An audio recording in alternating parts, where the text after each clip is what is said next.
আসসালামু আলাইকুম। দূরে এবং কাছে যে যেখান থেকে আমার আজকের ভিডিওটা দেখছেন, আশা করছি সবাই ভালো আছেন।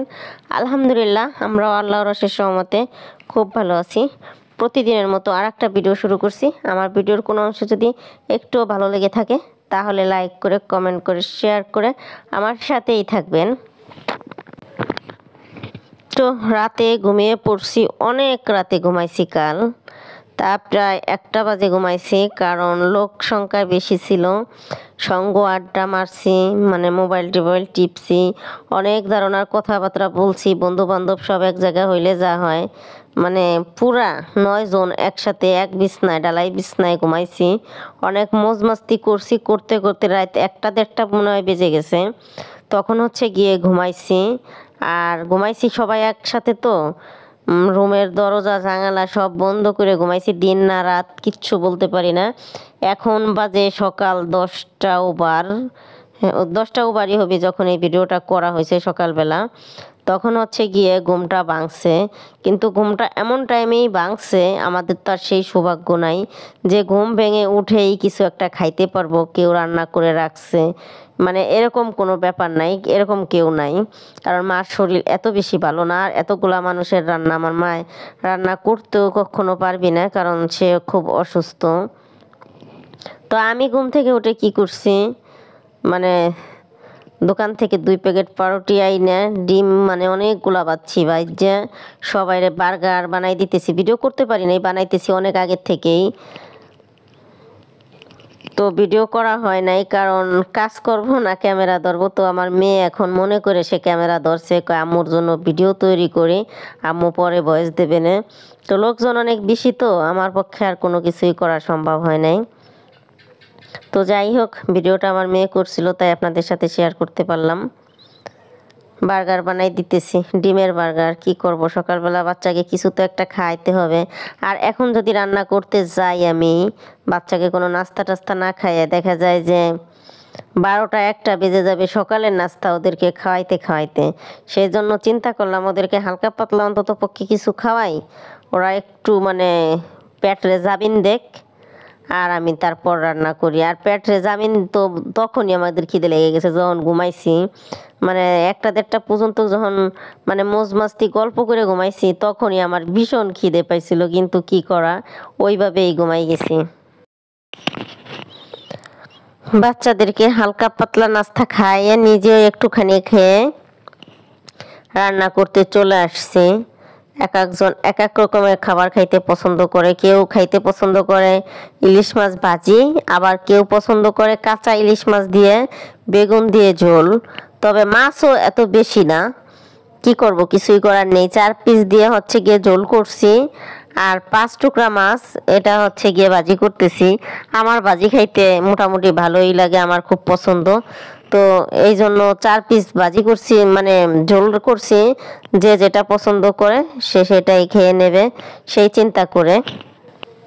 জিনিস কম হোক বা বেশি, কিন্তু আসলে সবার মন রক্ষা করে চলতে হয়। তো গ্রামের মানুষগুলা এরকমই, কম হইলে কম খাইতে পছন্দ করে, কিন্তু যার যার রুচিতে আসতে হবে।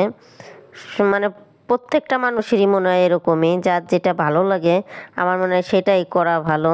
আমি পারতাম একসাথে ভাজি করে ফেলানোর জন্য, কারণ ভাজি আমার পছন্দ, কিন্তু না, দেখলাম কেউ কাঁচা খাইতে পছন্দ করে, তো তার জন্য কাঁচা ঝোল করলাম, সেটাই ভালো হলো। আর এই যে দেখতেছেন চিংড়ি মাছ, এটা গিয়ে মানে পুকুর থেকে ধরা, মশারি দিয়ে ধরছিলাম। আমরা গোসল করতে যাই, একদম টাটকা টাটকা চিংড়ি মাছ, ভীষণ স্বাদের একটা মাছ। এই মাছটা ভাজি করলে বিশেষ করে আমার ছেলে মেয়ে খুব পছন্দ করে। চিংড়ি মাছটা পছন্দ যদিও বা সবার, কিন্তু আমার বাচ্চারা এই ভাজিটা হইলে এই ভাজি দিয়েই ভাত খেয়ে উঠবে, আর কোনো তরকারির দিকে ওরা তাকাবে না। যত বড় মাছ মাংস থাকুক ওদের কোনো সমস্যা নেই, ওরা এটা দিয়েই খাইতে পারে। একটু কাঁচা মরিচ, একটু কাঁচা পেঁয়াজ ভাজি করলে এটার সাথে এটা দিয়েই খেয়ে ফেলবে। তো ওদের যে জিনিসটা ভালো লাগে সেই জিনিসটা আমি মানে চেষ্টা করি যত কষ্ট হোক সেই জিনিসটা ওদেরকে রান্না করে দিতে। আমি কিন্তু পারতাম সবগুলা মাছ একসাথে দিয়ে অন্য কোনো সবজির সাথে রান্না করার জন্য, কিন্তু না, আমি সেটা করি নাই, ওদের জন্য আলাদা ভাজি করলাম। আর এই যে দেখতেছেন কচু শাক, এই কচু শাকটা গিয়ে আমরা ঘুমানো থাকা অবস্থায় মায় মানে কেটে ধুয়ে পরিষ্কার করে ঢেকে রাখছে, কিন্তু মায় রান্না করে নাই, কারণ মার রান্না করা সম্ভব না, মা খুবই অসুস্থ। মা যদি রান্না করতো তাহলে আমরা সকালবেলা উঠে ওই যে রুটি রুটি খাইতে হইতো না, ডিম দিয়ে বার্গার বানাইয়া আমরা ভাতই খাইতে পারতাম, কিন্তু না, মারে না দিয়ে দিছি যে তুমি কিছুই রান্না করবা না, যা হয় আমরা তাই খাবো, তোমার খাওয়া তুমি কিছু একটা খেয়ে নিও। মা চা বিস্কিট টিস্কিট খেয়ে নিছে, ব্যাস এতটুকুই। আর আমার রান্না করতেছি চুলার সাইড দিয়ে ছাই, কেউ জানি মনে করেন না যে ছাই মনে হয় আমি পরিষ্কার করি নেই, না, অনেক রান্না বাড়া যখন করা হয় করতে করতে চুলার সাইড দিয়ে ছাইগুলা ওরকম উইড়া উইড়া পড়ে, কত সাইজে কড়াইয়ের ভিতরে যায় তার কোনো ঠিক নেই, কত সাইজে পেটের ভিতরে যায় এর কোনো হিসাব নাই। মানে চুলার সাইডে যদি অতটুকু ছাই থাকে পেটে তো নিশ্চিত যায়, এই জন্যই বললাম যা মানে উড়ে উড়ে যায় আমি বুঝি, ডেকেই রাখি, কিছু কিছু সময় আলগাইলে দেখা যায় উড়ে যায়, কিচ্ছু করার নাই। এটা মাটির চুলায় যারা রান্না করে তারা জানে যে হালকা পাতলা ছাই খাওয়া লাগে। কি বলবো, কিছুই বলার নেই, আমরা তো গরিব মানুষ, গ্রামের মানুষ, এরকমই আমাদের জীবন। আলহামদুলিল্লাহ তারপরও সুস্থ আছি, ভালো আছি। আগে খুব অসুস্থ থাকতাম, ইদারিং মাটির চুলায় রান্না খাই, সরষার তেলের রান্না খাই, শরীরটা অনেক অনেক অনেকটাই ভালো হয়েছে আগের থেকে। আমি দেশে আসার পর গিয়ে গ্যাসের চুলাই রান্না করতাম সব সময়। তো আমার একটা খালামণি একদিন এসে বলল যে না, গ্যাসের চুলায় রান্না খাইলে তোমার তো এমনি তুমি অসুস্থ, তুমি আরও অসুস্থ হয়ে যাবা, তো তুমি মাটির চুলায় রান্না করতে শেখো। তো খালামণিটা আসার পর গিয়ে সে মাটির চুলা জ্বালাই টালাই দিয়ে গেছে।